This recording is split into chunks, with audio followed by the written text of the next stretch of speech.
Hello everyone, তো চলো ভিডিওটা শুরু করা যাক। আজকে একটা অন্য ধরনের রেসিপি তোমাদের সাথে শেয়ার করছি। তোমরা যারা জানো তারা অবশ্যই তো ট্রাই করেইছো, আর যারা জানো না তারা অবশ্যই বাড়িতে ট্রাই করো এটা একবার।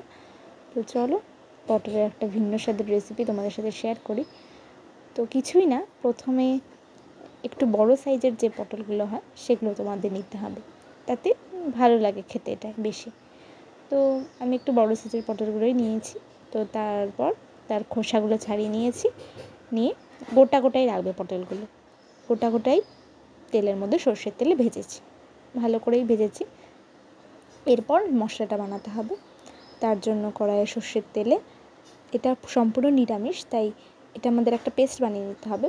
আমি মিক্সার গ্রাইন্ডারে আদা, জিরে, ধনে আর মশলার মধ্যে এক্সট্রা বলতে টক দই ব্যবহার করেছি কিছুটা পরিমাণ। তো ওইগুলো সমস্ত বেটে নিয়ে, আর দুটো কাঁচা লঙ্কা দিয়েছিলাম, বেটে নিয়ে ওই মশলাটা তেলের মধ্যে সামান্য জিরে ফোড়ন দিয়ে ওই মশলাটা দিয়ে দিতে হবে। এরপর মশলা ভালোভাবে কষতে থাকতে হবে। কিছুক্ষণ পর যখন মশলা কষে যাবে তারপর পটলগুলো দিয়ে দিতে হবে, নিয়ে পটলের সাথে মশলাটা ভালো করে কষিয়ে নিতে হবে। পটলটাও যেহেতু ভাজা হয়েছে তাই ভালো করে কষিয়ে নিয়ে এরপর সামান্য পরিমাণ জল দিয়ে আবারও কষাতে হবে। এরপর এই দুধ ছিল, সেই দুধ লেবু দিয়ে ছানা কাটিয়ে, তো সেই ছানাটা আমি ঘরেই তৈরি করেছি।